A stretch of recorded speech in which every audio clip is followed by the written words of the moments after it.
এই যে দেখতে পাচ্ছেন আমাদের হাসানপুর মানব কল্যাণ ট্রাস্টের পক্ষ থেকে স্বেচ্ছাসেবক লোক এসে এখানে কাজ করতেছে। আমরা বিভিন্ন সময় এভাবে কাজ করে থাকি, সমাজসেবামূলক বিভিন্ন রকম কাজ করে থাকি, সেটা রাস্তার সংস্কার হোক বা মাদকদ্রব্য নিয়ন্ত্রণ হোক বা আপনার বিরোধী কার্যক্রম হোক অথবা অল্প বয়সে বাল্যবিবাহ যারা দেয় তাদের নিয়েও আমরা কাজ করি যেন বাল্যবিবাহ না দেয়, এবং সমাজ সচেতনামূলক অনেক কাজ আমরা বিভিন্ন সময় আমাদের প্রতিষ্ঠান থেকে করে থাকি। তার বাস্তব প্রমাণ আপনারা দেখতে পাচ্ছেন।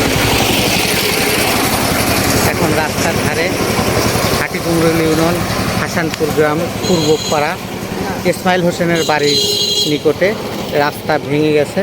এই রাস্তা আমি ঊর্ধ্বতম কর্মকর্তাদের দৃষ্টি আকর্ষণ করছি, তারা যেন তাদের সুদৃষ্টিটা এখানে দেয় এবং এই রাস্তাটা সংস্কারের উদ্যোগ নেয়।